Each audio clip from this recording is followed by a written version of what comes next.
আসসালামু আলাইকুম। বর্তমানে যারা সৌদি আরব থেকে দেশে ছুটিতে যাচ্ছেন অথবা ছুটিতে যাবেন, যারা আগেই টিকিট করে ফেলেছেন, আপনাদের জন্য মোটামুটি অনেকটাই খারাপ একটি সংবাদ। আপনারা জানেন মধ্যপ্রাচ্যের অবস্থা বর্তমানে কী রকম অবস্থায় রয়েছে। বর্তমানে ইরান এবং ইসরায়েলের যে গণ্ডগোলটা আছে, এই গণ্ডগোলের কারণে কিন্তু মধ্যপ্রাচ্যের বেশ কয়েকটি দেশের আকাশসীমা পুরোপুরিভাবে বন্ধ হয়ে গেছে। যেমন ধরেন জর্দান, ইরাক, ইরান, এগুলোর তো আকাশ একেবারেই বন্ধ আছে। তো যারা বর্তমানে দেশে যাবেন ছুটিতে অথবা একেবারে, আপনারা হয়তো জানেন যে এয়ার আরবিয়ার যে কয়টি ফ্লাইট আছে এগুলো কিন্তু ইতিমধ্যে প্রায় 90% ফ্লাইটই কিন্তু তারা ক্যান্সেল করে দিয়েছেন।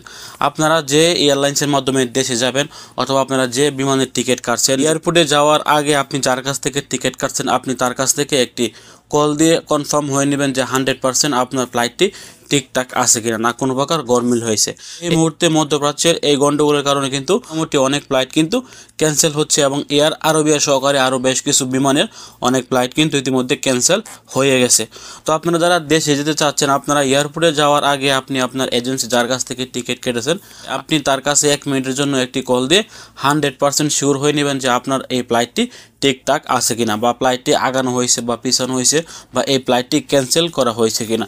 এই বিষয়টি শিওর হওয়ার পর তারপর আপনারা বাসা থেকে বের হওয়ার চেষ্টা করবেন। তো ভিডিওটি শেয়ার করে সবাইকে জানিয়ে দেওয়ার চেষ্টা করবেন যে বর্তমানে অনেক বিমানের ফ্লাইটগুলো ক্যান্সেল করা হচ্ছে বা এগুলো রিশিডিউল করা হচ্ছে, আগে পরে করা হচ্ছে। এই জন্য সবাই যেন এয়ারপোর্টের উদ্দেশ্যে বের হওয়ার আগে তারা তাদের নিজস্ব এজেন্সিকে বা যার কাছ থেকে টিকিট কিনেছেন তারা যেন কল দিয়ে শিওর হয়ে নেয় যে তাদের ফ্লাইটটি ঠিকঠাক আছে কিনা, কোনো আগানো পিছানো হয়েছে কিনা। ভালো থাকুন, সুস্থ থাকুন।